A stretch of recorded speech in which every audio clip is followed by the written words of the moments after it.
month you send a check. You call it rent. I call it a generous contribution to someone else's future.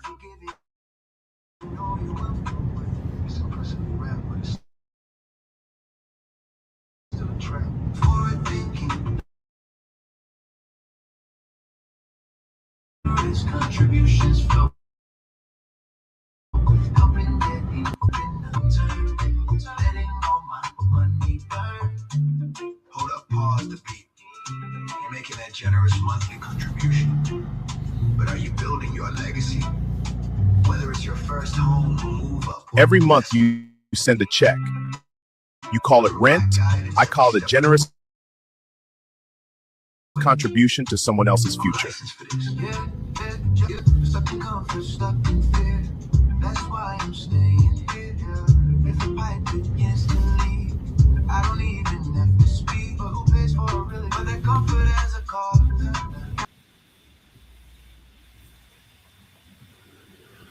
All right. We have our special studio in guest. Hello everyone and welcome. Today we have a very special guest, Cynthia, who is an expert in helping people buy their first home. Cynthia, thank you for joining us. Thank you, William. It's great to be here. Can you hear me okay? Are you having trouble hearing me? Definitely. I can hear you very well, very clearly. Good. All right. There we go. Today we're going to talk about, we want to buy a home, but what do we do next? Tips to the home buying process and what to look for along the way. All right. So let's go to slide one. The first slide asks, we want to buy a home. What do we do next? Can you tell us in simple words? What this presentation will help people understand? Help us understand, Cynthia. Absolutely, William. You've come to the right place if you're wanting to learn about buying a home. Both William and myself help you through this process. We try to give you step by step, and we help guide you through this process so that there's not things that come up as surprises. We're going to get you ready to make the move, find the right professionals. William and myself are great professionals in this. Determine how much you can afford, find the right home for your unique needs, and choose the loan type that fits your needs. We're going to also then start a loan application and get you through the next steps. We're going to talk about the different financial foundations and learning about the home buying process as we go through the slides tonight. William, would you say that finding the right home for your unique needs might mean something like maybe the basement isn't quite set up for a bedroom, but it'd be easy to put in a deep well window, and now you can place a bedroom in the basement, and therefore the house that was a 2 or a 3 bedroom can become a 3 or a 4 bedroom with just a little bit of work and a little bit of creativity and figuring out how to get things done. So there's ways to buy. Maybe I'm going to buy a 2-bedroom house, but I really need a 3-bedroom. I can afford a 2-bedroom, the price range of those. And I can figure out with William's eye and your eye, you can look at it and say, hey, we can make this a bedroom downstairs here. This is perfect. And we're going to put in the right type of windows in order to do that so that it's legal, so that we don't ever end up having a child down here or whoever's down there and not having to be able to get out. And you can turn that 2-bedroom home into a 3-bedroom home or a 3-bedroom home into a 4-bedroom home just by making some adjustments in your house. So we're going to walk through those things as we go through this process tonight about buying the right home, right? Under how much you can afford. Maybe I can only afford that 2-bedroom house, but I need a 3. So you look when you're looking for houses, how do you turn that 2-bedroom into a 3? Right. Definitely. If you go on to the next slide, I'd appreciate that, William. Got it. All right. So you've decided you want to buy. Yeah. Okay. The pros of buying a home, Cynthia. Right. It's you no longer have a landlord, so you have nobody breathing down your neck as to what what paint you can put on the walls. Can you put a little decorations out on the front lawn? Or are you one of those with Christmas that love a lot of decorations, right? That you can do then yourself. You don't have a landlord telling you not to do anything. You sell your home at any time. You don't have to stay in that home for the rest of your life. You can sell it at any time. It builds equity that you may be able to use in the future. I've had plenty of people who have used their equity to put a kid through college. I've had them use their equity to buy another house. So you're building equity in the house as you go along over the years that can help you do other things in the future. Your mortgage interest payments may be tax deductible depending upon the tax code and tax bracket you're under. You choose a home with features you want. So if I want a house that has a large kitchen, either I look at the house and I know how I can get a larger kitchen with the different movement of things in the house, or I'm after a house with a large kitchen. For me, I wanted a house with a small kitchen. I was happy with a small kitchen. It was the living room that I wanted to be the big area, and that's the house that I bought, right? So you choose a home with the features you want.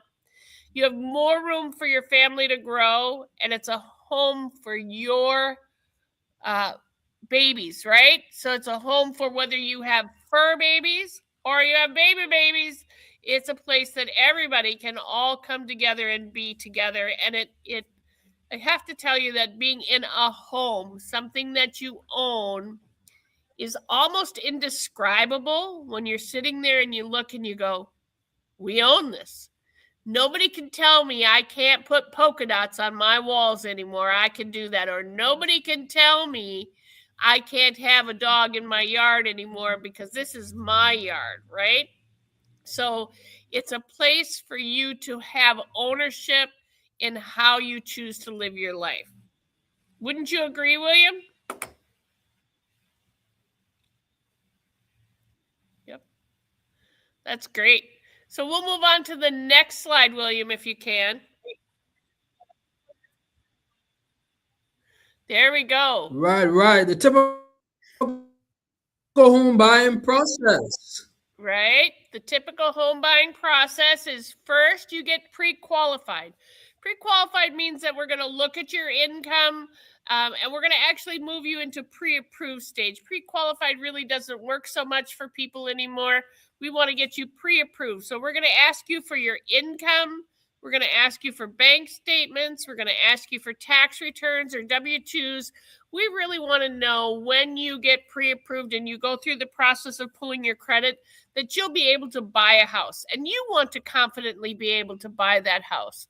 I'm trying to get this a little bit bigger. There we go. So then we have the next step is negotiating the commission you will pay with your real estate agent. So you need to talk about that. There's a commission that you will pay to your real estate agent, which is the broker admin fee, very common, around $9.95 for that broker admin fee. It's not a fee that will pay somebody like William, but it's a fee that his firm charges, and they all charge. So there's a broker admin fee.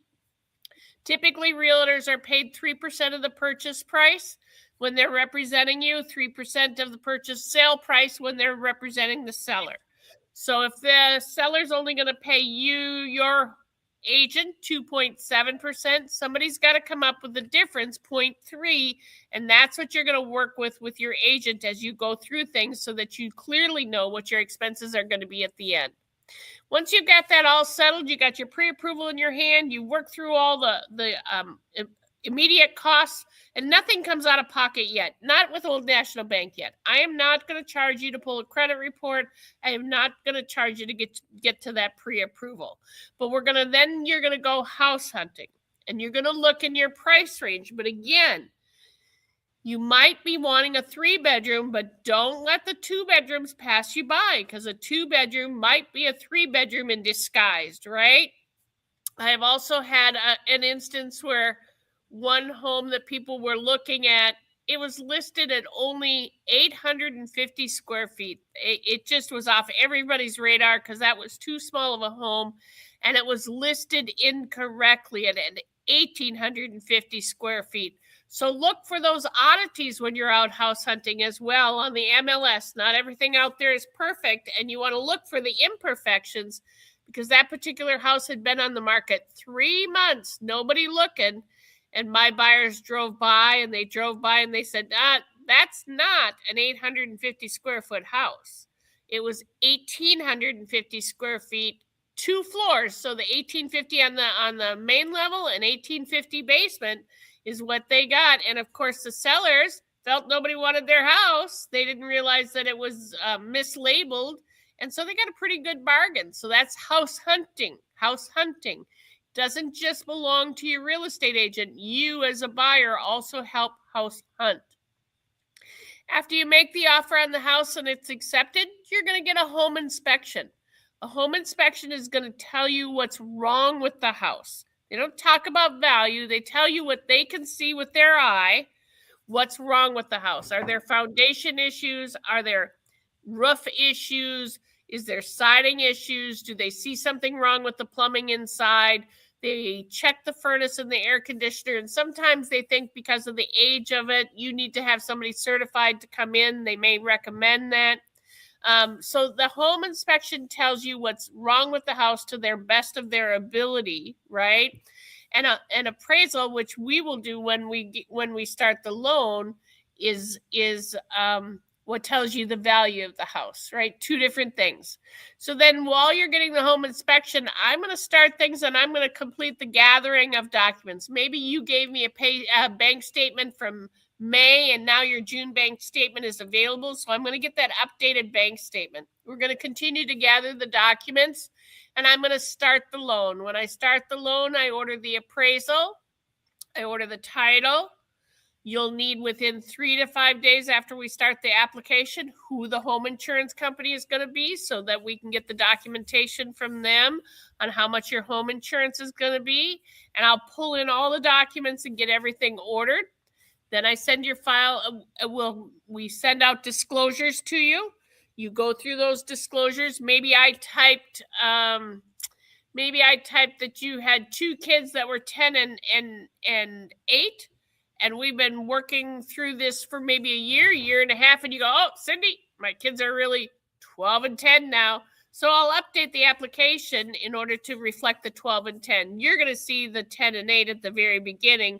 And then at the end, at the closing table, after we've fixed things, you'll see the 12 and 10 or the adjustments, the changes that have happened, right? So processing and underwriting go through the file and we get to final approval. So the appraisal has come in, the title has come in, I've taken all your income documents, I have your homeowner's insurance, I have all the documentation I need.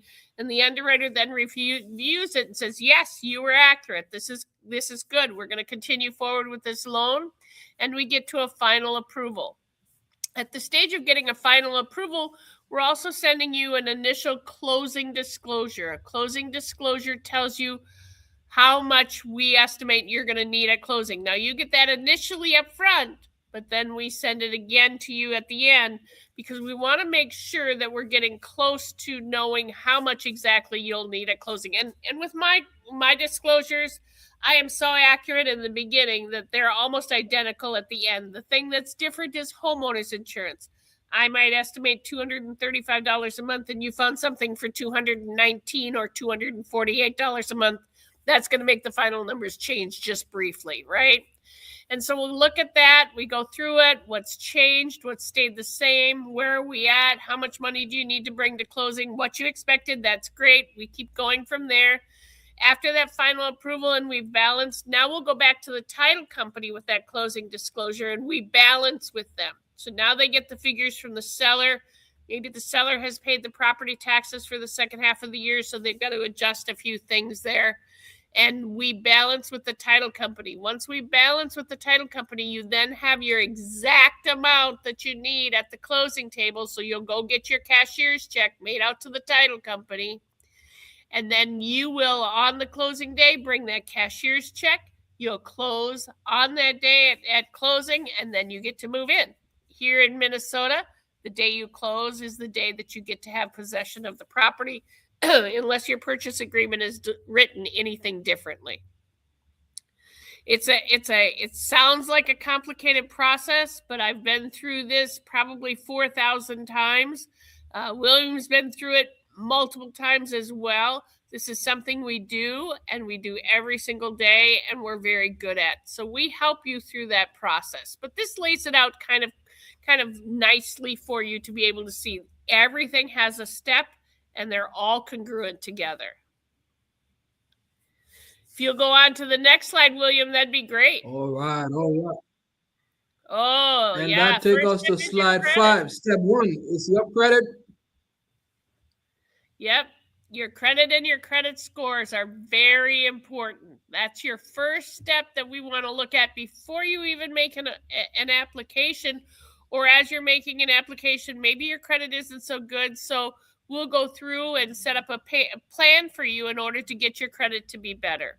But I just want you to know that 30% of your credit score is based upon when you make your payments and how much you owe. So I'm going to kind of go through the next couple of slides a little bit faster, because I really want you to see how closing an account can be negatively reflective on your package, or on your right there. So let's say I've got credit card 1, $500 limit. I'm over my credit limit. I'm at 100%. Credit card 2 is $1,500 and I owe $1,350. Credit card 3 is $200 and I owe $198, and credit card 4 is $800 and I owe $700. So I owe $3,000 and I'm using $2,750. So I'm using 92% of my overall credit, right? So they look per card. Card 1, I'm using 100%. Card 2, 90. Card 3, 99. Card 4, 88. So that's when they look per card, and that assesses your credit score. And then they look overall, which is 92%, which also plays into your credit score. So we're going to take a look. We'll go on to the next screen, William. We're going to take a look here. Next screen. So here I took my credit card, and I have the same thing. I have 513, but on that middle one, using the 200 credit, I'm not using anything. I pay that off first, right? So you see how that then changed my usage to 2,552 of the 3,000. And now I'm only using 85% of my overall credit limit. So I'm starting, even though I only paid one credit card off, I'm starting to move in a positive direction in my overall credit score going down, or my overall usage going down. What we tend to do is make a mistake. So I'm going to go on to the next screen. We tend to make a mistake. So on credit card number 3, when we go on to the next screen, we're going to see that that limit is at 0 because I paid the card off. I might as well close it. That's not something you should do, because even though now the credit limit is 0 and I'm using 0, I don't have anything there. So now I'm still using 2,552, but what's available to me is 2,800. So I went from overall 85% usage back up to 91%. I'm going to cause damage to my credit score, right? Closing credit cards while you're making payoffs is not a wise decision. You need to show your overall credit worthiness. And so we're going to pop to the next screen, if we would please, William. Here is what I would probably suggest that person do in order to build their credit score up. So I would say take that $500 and bring it down. If you can bring the second card from $1,350 down to $1,000, pay off that $200 credit card and bring that third one down to $500. Now I'm only using $1,600 of the $3,000 that's been assessed to me. One of them is at 0% usage. One of them is at 28% usage, and the other 2 are below 70% usage. And my overall use is 53%. I just boosted my credit score probably 25 to 40 points with this move, right? Makes a huge difference as to how you pay things off. Again, you see here, I did not close that $200 credit card. I left that open so that my overall credit worthiness is taken into account. And because I owe 0 against it, it's giving me real positive numbers. So be smart about how you pay off credit cards. Don't be closing them. If you've got a credit card that you got a little bit of balance on and you don't really use it, wait till after you get your house before you start closing those credit cards, because you can see here how it would impact you negatively. It was taking you from 95% usage down to 85% usage. And then when I closed that credit card, it bounced back up to 91%. And all the effort that I had put into paying that credit card off was lost in the fact that I closed the credit card. So that's really, your credit is really number one in establishing your credit worthiness. We'll go on to the next one, William. So 5 factors. The next one is payment history. So making your payment on time is worth 35%. And I will tell you, I don't know if it's a trick, but one of the things credit card companies do is suddenly my payment is on the 10th of every month, and they send me notices, right? And they change my payment now to the 5th. Well, if they back the payment up to the 5th and I've got it set up on automatic payments on the 10th, I'm always 5 days slow.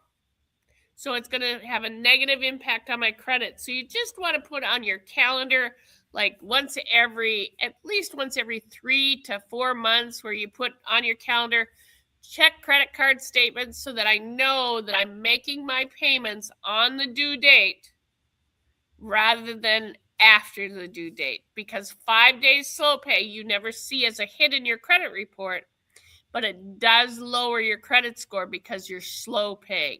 And it's assuming you aren't able to make your payments on time, when in fact it was the credit card company that changed the payment date that's causing your issue and you didn't catch that it had happened. So make your payments on time. Big darn deal. Automatic payments if you can. Set them up and not forget them, because you need to know how much is in your checking account, but you set them up to try and stay on time with payments. We'll go on to the next one, William. Find the right mortgage professional. Of course, I want to tell you, mortgage professional. Yep. Find me. Find Cynthia Theisen, right? I love Old National Bank. We have a good reputation. We offer multiple loan options. We originate your loan in the state where you want to buy. I'm licensed in all 50 states. We start a simple, secure online application. You receive customized guidance from me throughout the process. And one of the great things that I was at another company for 25 years, loved that company. I'm a loyal employee. Changed over to Old National Bank because of the loan programs that they had. It met my market. You know, the past company that I worked for started forgetting about the first-time home buyer. And that's who I love to help, or those that are maybe buying again, but they never really got to understand the process the first time. Let's get you involved in the process. And Old National has loans as low as a 600 credit score. You'll need a 640 plus most of the time for down payment assistance, and you are offered more product options once you have a 640 plus credit score. But you get 3 credit scores. 2 of the 3 must be above 600. And in that particular program, you have to be rising with your credit, not on the downward spiral. So they always want you to be, things can happen in life, and I got a low credit score, but they really want you to be going on an upward turn with your credit. So that's what I love about Old National Bank, is that they are easy to work with. They are common sense lending, and it's a great company to work for. And we look at your income, we look at your assets, and we try to figure out how can we make this work for you. And that's our specialty, both William and myself. That's our specialty. Let's figure out how we can get you into a home, make this home buying process as easy as we can for you, and let you become a homeowner with the pride of home ownership. Is there another screen, William? I don't remember, sorry. Oh, yeah. Second hurdle is down Second payment. hurdle, down payment. Yep, exactly. Down payment. Yep. One of the mortgage myths is that I must have 20% down to buy a house. We offer programs with little or no down payment options. So at Old National Bank, we have 3% down. We have 3.5% down FHA. We have 3% down conventional. And also in the Hennepin County and Ramsey County, we have a down payment assistance grant that's forgiven at closing. That grant is a wonderful, wonderful thing to be part of. It is income-based. All down payment assistance programs are income-based, so we'll take a look and see what we can get you approved for. We offer, that's the down payment, and it's almost every state. And again, restrictions apply. Talk to your mortgage loan officer about your circumstances. And remember, not all loan programs are available in all states for all loan amounts. And until you have that pre-approval in your hand, I can't promise that you're going to get a loan. And I can't even promise it when you get it, right? Because I have had someone who, after they got their pre-approval, it's like, okay, now don't buy anything. No, I mean, you can buy your groceries and put gas in your car and do those kind of things, but no new car, no new furniture, no. And 3 days before they went and bought to the closing on the house, they went and bought a whole house full of furniture at Slumberland. Slumberland ran their credit, put on their credit report that they now have a new debt. Here's how much it is. And that debt caused their income ratio not to work, and they couldn't move forward with buying. Just sick. I mean, I can't tell you how often I say those words. You just have to be careful with your money until after you close. And really, you don't need to be buying a whole new house full of furniture. Maybe you need one or two pieces to complement, but you're not there. You're not buying the house so that you can spend a lot of money. You're buying the house so that you have a great place to live. We'll go on to the next one, William. We're going to determine. How much can I afford? Yeah, determine how much you can afford. This is the starting point. We'll go through hypothetical scenarios, your income stated but not verified, and then we're going to go and as you become comfortable, then we'll go into the full application process where I'm going to take income. I mean, if you say I make $60,000 a year, Cindy, and I say, okay, $60,000 a year divided by 12 times 45%, that's $2,250. What do you have for car payment? Well, I have a $525 car payment, and I have $300 a month payment in credit cards. Well, then that tells me you can have a house payment around $1,425. That might not be enough if you're looking at a $300,000 house. That's going to be enough if you're looking at a $100,000 house, if there's one even available out there, right? So I can do those quick hypothetical scenarios with you, income stated but not verified. Then we'll move into a full application, get the income verified, credit inquiries, and gather documents. But starting with the first conversation, the hypothetical lets both of us know, do you need an additional cosigner? Is there somebody else that can cosign on the loan with you? Do we need you to find a different job? I have one gal today who's been in her job 11 years, and she makes $18 an hour, but a competitor just called her up and offered her $20 an hour. She's going to make that change so she can buy a little bit more house. So she's one of two applicants on that application. So it's her choice. I'm not suggesting that she change or that anyone change employment, but sometimes we take a look and go, okay, that was enough to get her off of center and to start saying, you know what, I really do deserve making more money, and I'm going to go for it. So that helps, right? We'll go on to the next screen, William.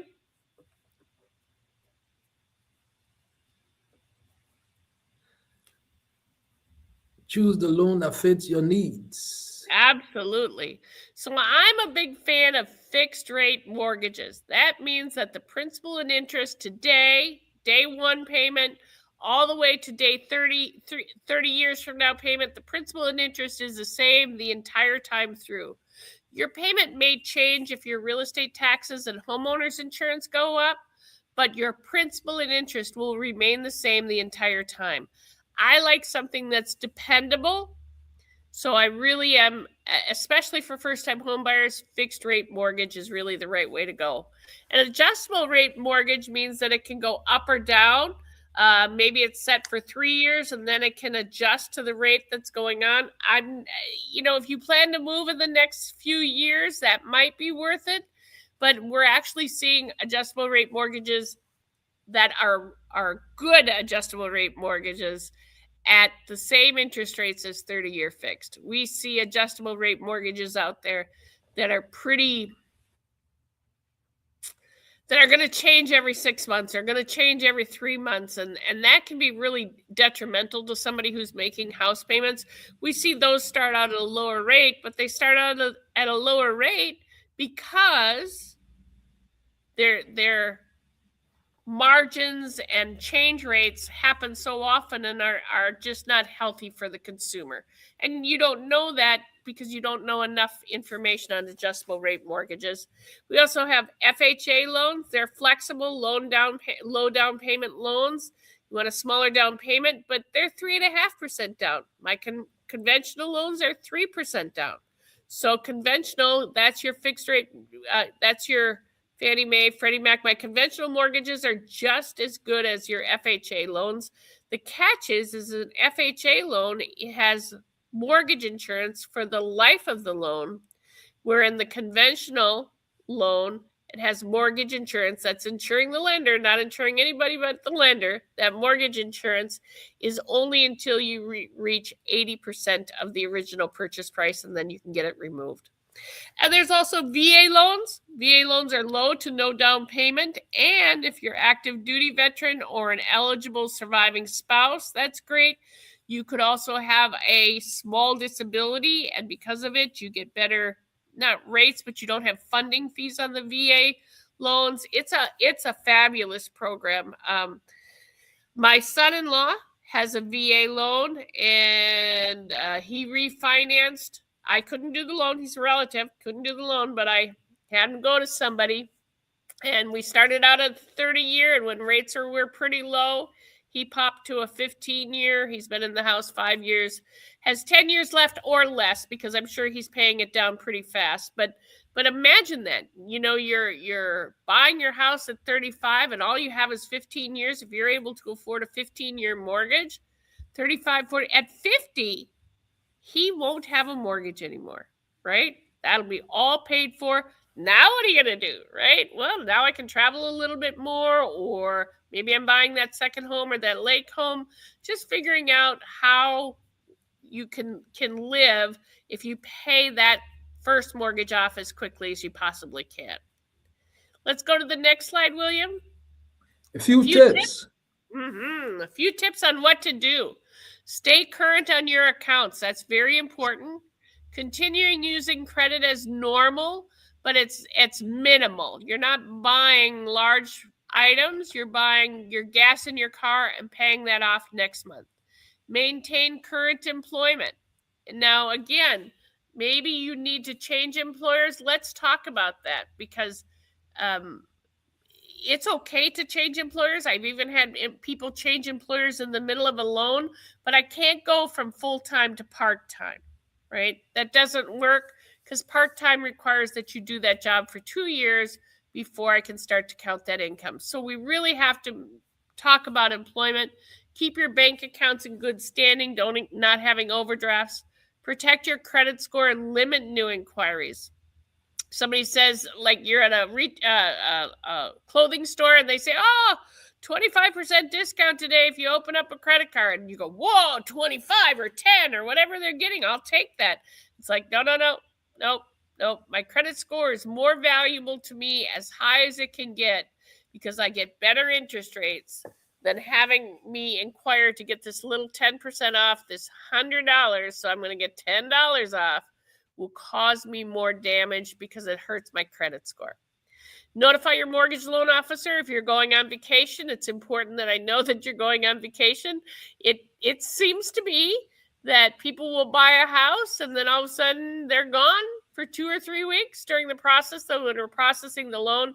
Just need to be able to figure out how to get in touch with you so that we've got all the documents we need. Deposit income into your bank account instead of cashing the checks. That's a much easier way and today, in today's world, most people do automatic deposits of their payroll check. That's not so much anymore. And stop receiving funds from others via Cash Apps, Zells, anything like that. Have them pay and you send them money. It's easier to verify, right? So if I have a Cash App from my friend for $35 and this one's $15 and that one's $45 and that one's $200 and that one's $150, it's a lot of Cash Apps, and I might have to explain why. And it might be, well, we went out to eat, we split a gift for my mom, blah blah blah. I don't want to have to bother you with those things. You don't want to be bothered with where that money goes. I just want, or what that money that's coming in. You just send it to the other person, make them pay, and you send them, and then I'm not going to be asking so many questions, right? So it's just easier on you in the end. We can go on to the next screen, William.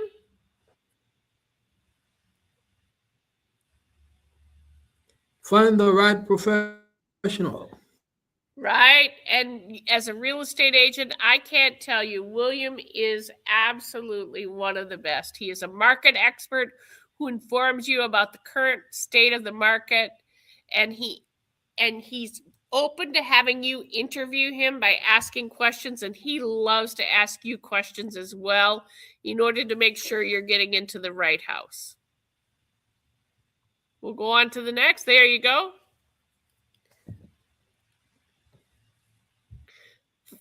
Finding the right home for your unique needs. Some things you need to consider before you start. Location, location, location. Wouldn't you say, William? Location, location, location. It really is that important. It really does matter. Do you need to be in the city, a suburb, or a rural area? Yep. Map it, right? When I first moved to Eden Prairie, I found that if I would have moved to Bloomington, it would have taken me just as much time to get to Eden Prairie as it did from where I was coming from in Maple Grove, with how the streets work and all the construction that was happening, etc., and continues to happen, right?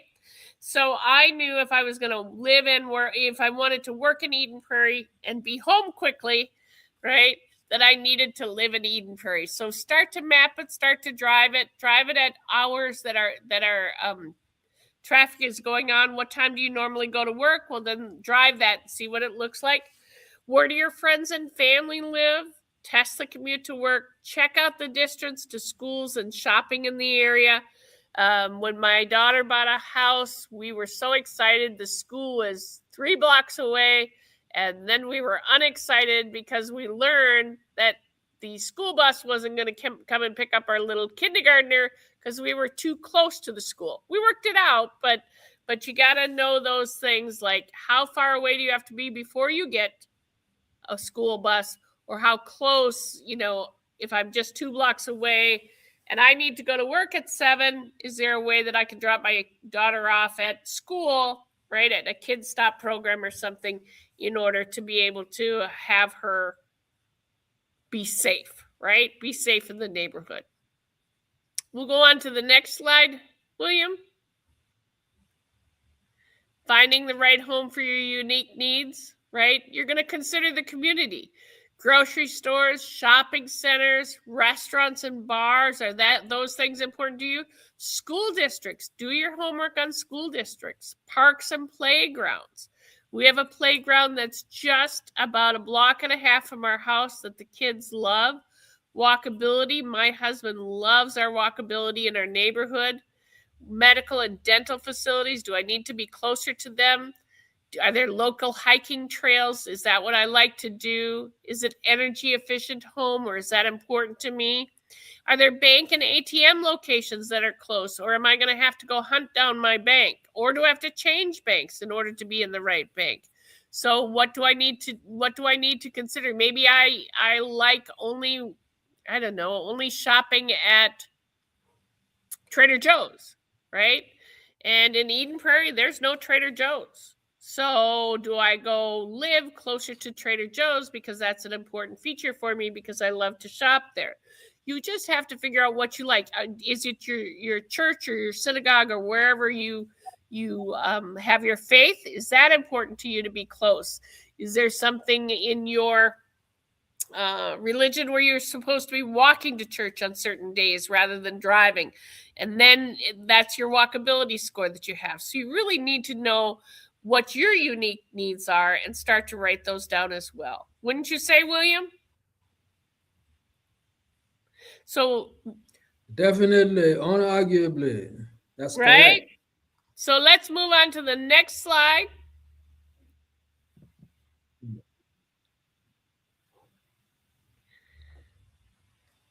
It's time to make the offer. It's time to make the offer. Yeah. When you are ready to move forward on the purchase of a home, you'll discuss the terms of the purchase agreement with your agent. You'll discuss that with William. You'll reconnect with your loan officer, with me, to make sure the home is still within your budget. And things like property taxes, HOA dues, and home insurance also affect the property's affordability. We'll talk about those things. Is that the right payment for you yet? We want to make sure that before you place that offer that this is the right house for you. I'll also give you tools so you can do some of those things on your own equally as well.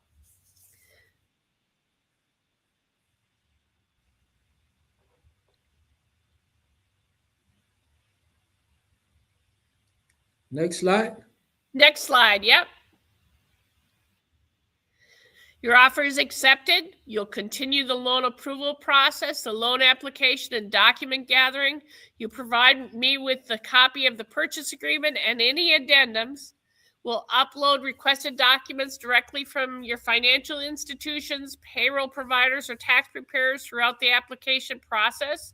And you'll receive and sign disclosures securely, even on the go. So we have a mobile app that if you are not at home, you can sign things on your mobile app. So that makes it very easy. And also the purchase agreement on a mobile app, right? Does not have to be that wet signature anymore. Don't have to be on your computer. You can do a lot of things on your mobile app. So the next screen, William. And of course, we get to the processing and underwriting, right? Everything in your loan file is reviewed by the underwriter, including the appraisal, title, employment, income, credit, assets, and your source of down payment. They have questions sometimes on those things, but usually by that time, I've already asked you those questions and can send in the answers. We'll go on to the next slide, William. Then what do you get, right? The final approval and close and sign, right? The mortgage's truth is when you know what to expect from the mortgage process and you work with experienced mortgage loan officers and an experienced realtor like William, the path to home ownership can be an exciting journey. You're going to gather up the moving boxes and roll out the welcome mat because you are moving into your new house. That's what the final approval lets you do. You get to close and sign the documents. We'll go on to the next slide, William.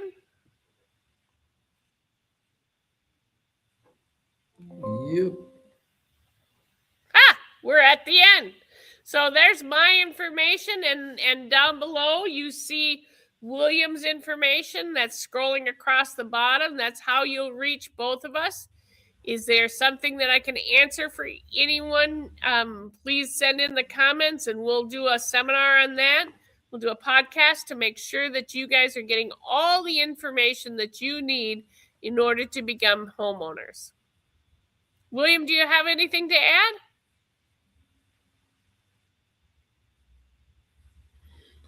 All right, all right. I mean, it was a pleasure listening to the expert, okay? Cynthia, thank you so much for sharing all your valuable information, okay? Before we can tell our audience how they can get in touch with you. I mean, and it's on the screen for more questions.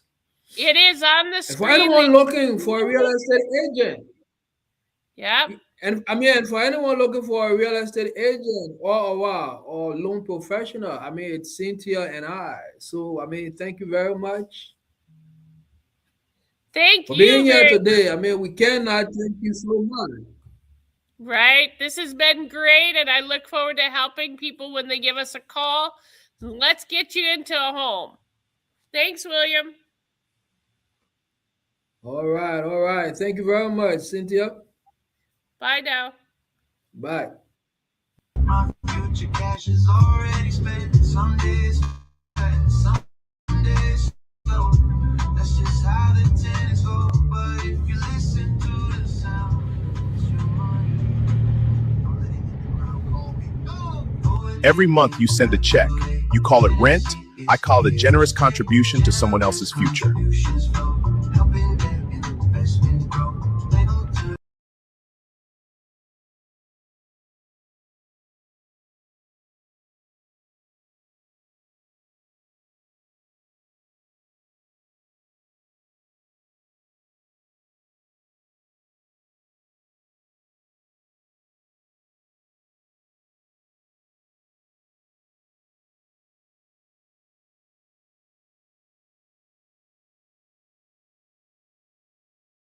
Every month you send a check. You call it rent.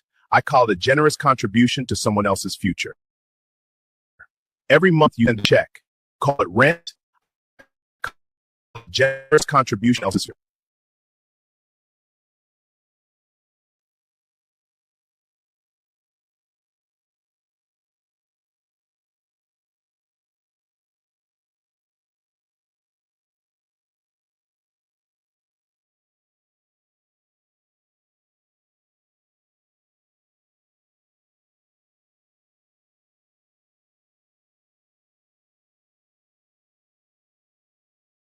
Every month you send a check. You call it rent. I call it a generous contribution to someone else's future. Every month you send a check. You call it rent. Future.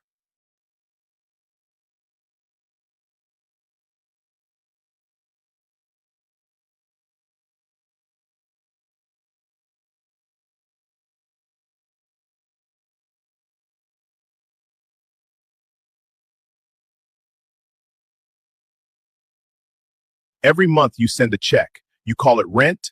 I call it a generous contribution to someone else's future. Every month you send a check. You call it rent. I call it a generous contribution to someone else's future.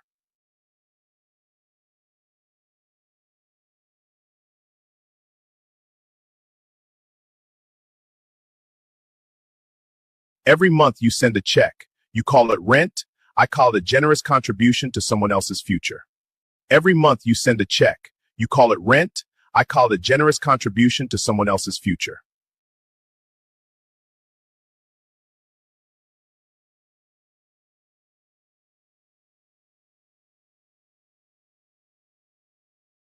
How much you owe from the day I told you the amount. I will add.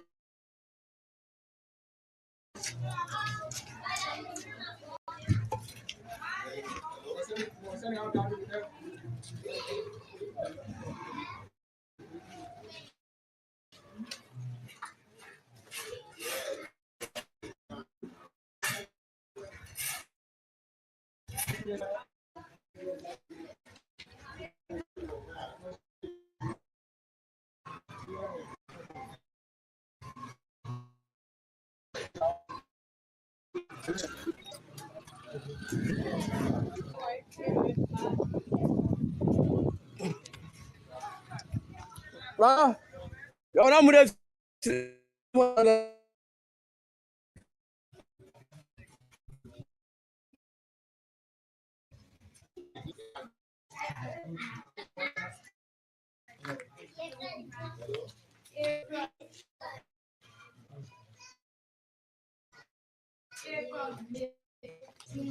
Yeah, so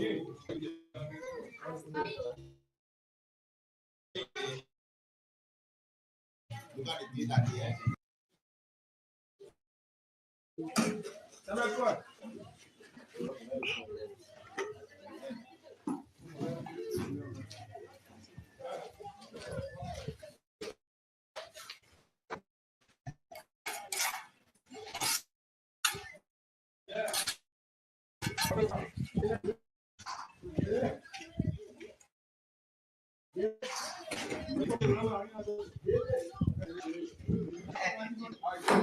How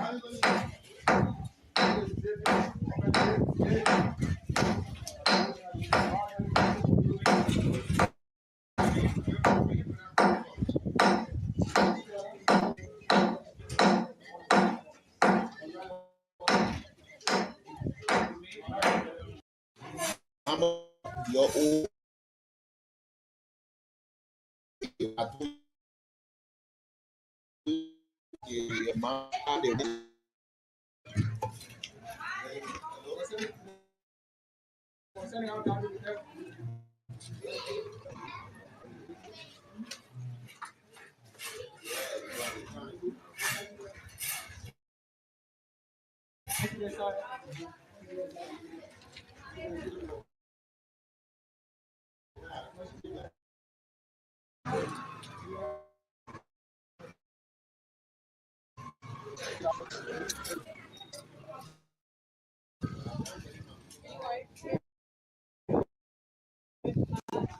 Rana, yo na muda sime mo landa.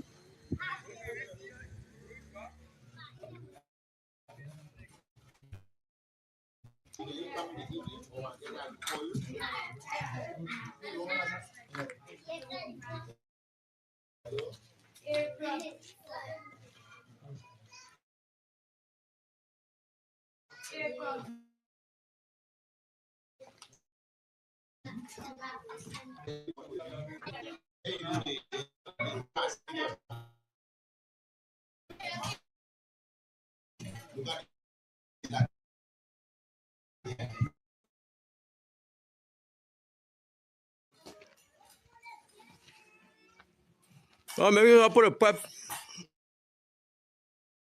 outside, yeah?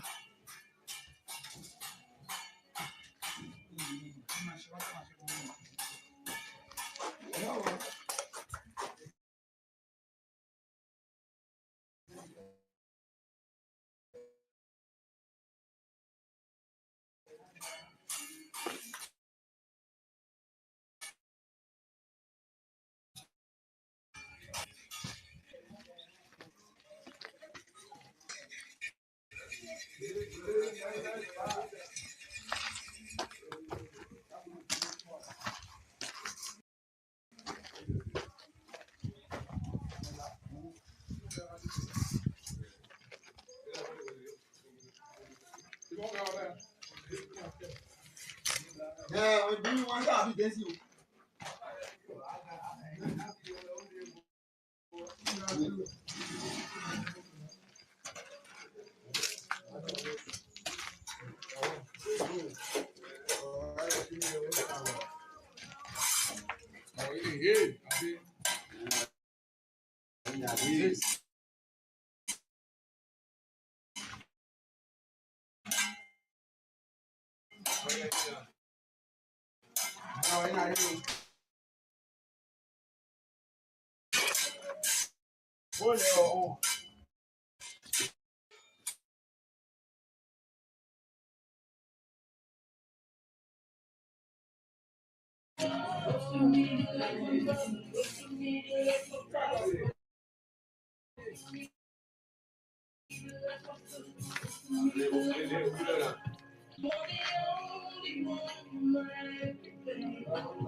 Getting ready for plastering. So we did the electrical. There will be like a kitchenette there. Now you see the receptacle up there. It's a living room. Okay.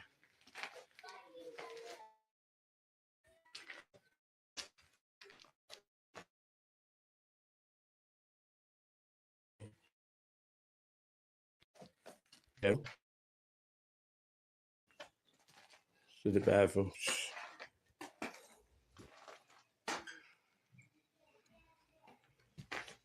So probably next week we start doing plastering down while we're completing the upper area.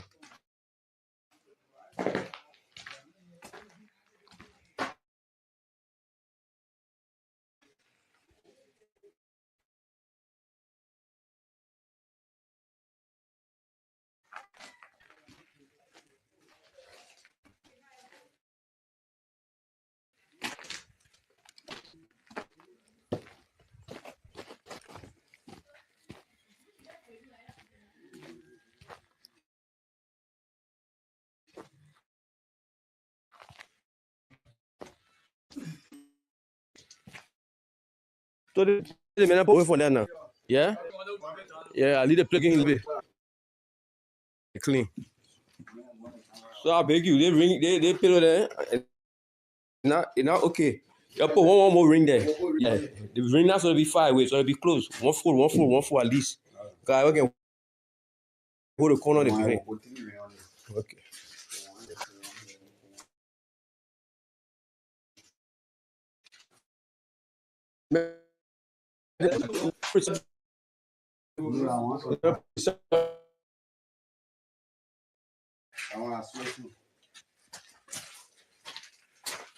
He's gonna put one or two receptacles in our warehouse. Okay, so that is two area here. They got two panel boxes in the store area just in case one split it. Okay.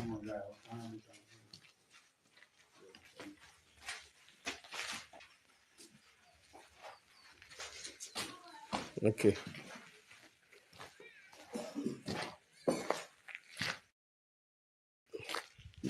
We're bring sand more, eh? Okay, Ronald, bring sand today, yeah? Yeah. Okay. So Ronald to bro, he come with one load of sand just now, yeah? Oh, yeah, clear all I want.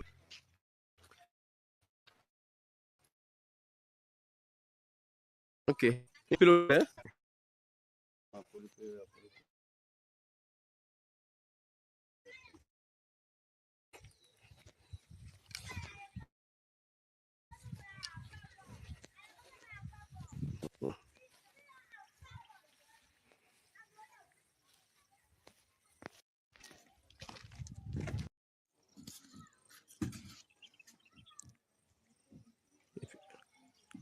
Bill.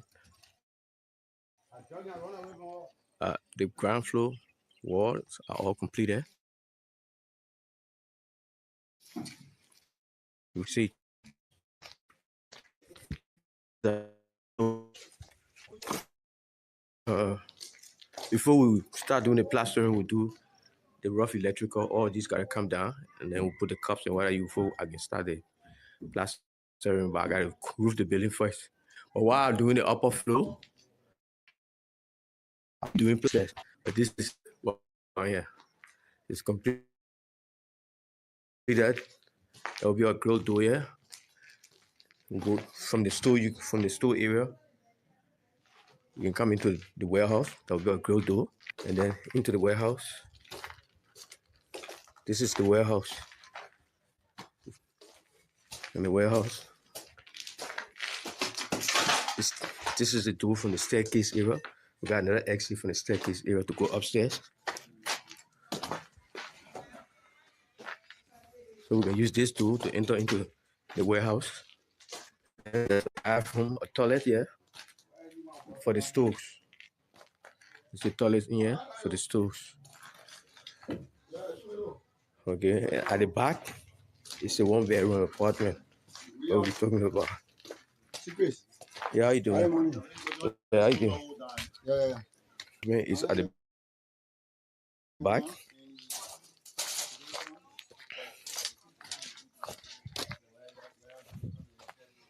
Okay, this is the one-bedroom apartment at the back here. Yeah, we have a little porch. Okay. A little porch. This windows.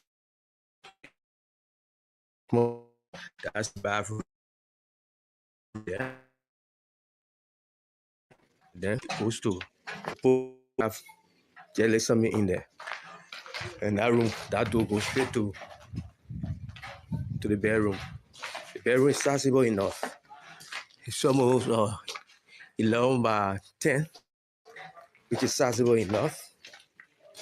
You know. And this is the bathroom for here. Okay. So the next station is for downstairs is to run the rough electrical, and then I will start while running upstairs there. I will start plastering.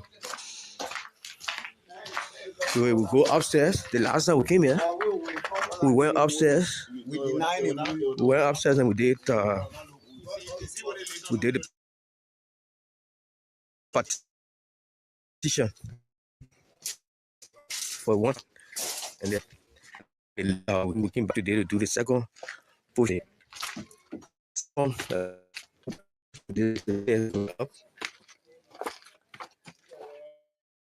Okay.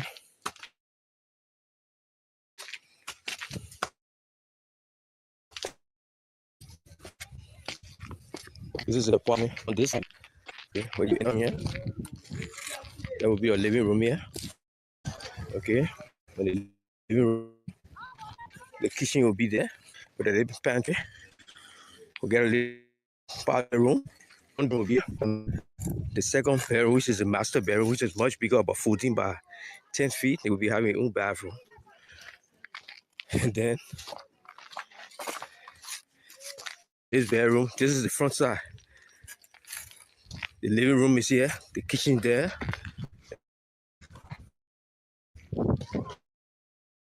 We are pushed out here from both ends. We'll be having pillow from the main road here, and you can also stand and look on the side. So right now they are running this side of the apartment. I'm coming to the layout for that side. So between now and the middle of next week, I expect to be both sides to be on up to lintel level. Yeah. While we're doing the plastic, because starting from Monday, the electrician will come and start doing the rough electrical downstairs, putting the cups and things so we can be able to engage the guys and to be plastering the downstairs. And I already put in for the road bar for downstairs because I won't be keeping cement in the warehouse. But right now we're buying the cement 50-50 bag and we're keeping it in one of the apartments. So, and the people there, once we get our place locked, they steal those and some of them can be sleeping there. And at the same time, I can't do. The second side is typical of the same thing that we get on that side. It's what we're going to do on the other side. So, like example, this is the staircase. The bathroom from that side is back to back. We get the bathroom for this side of the apartment. So the push will be on that side, the master on that side, and on this side will be the master, the push as well. Okay, Bill.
Every month you send a check.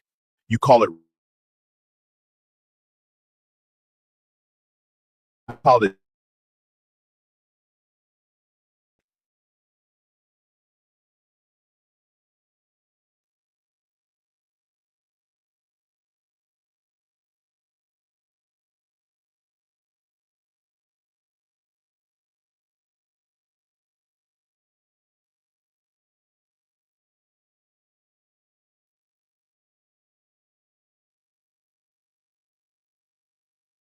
Every month you send a check. You call it rent. I call it a generous contribution. You call it rent. I call it a generous contribution to someone else's future.